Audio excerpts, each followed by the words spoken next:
দেখো বন্ধুরা, আমার বড়মশাই কি করছে, লঙ্কা দিয়ে আর বিট নুন দিয়ে ভালো করে ডলছে। এটা কি জানো তো, এটা হচ্ছে আমরা প্রতিদিন পুরো মেয়ে ছেলেদের মতন টক খাওয়ার একদম মাস্টার।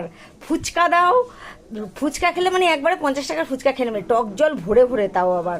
আর টক তো প্রতিদিন কিছু না কিছু। দেখো আবার স্টকে আমটা এনে রেখেছে, ভাবছিল আমটা খাবে, আমি বলছি না এখন আমরাটা খাও।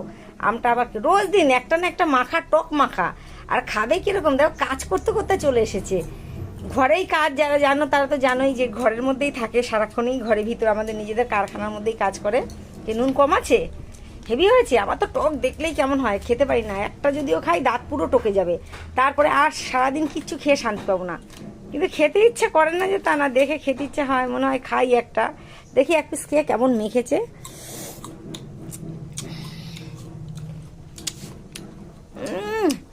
কি টেস্ট!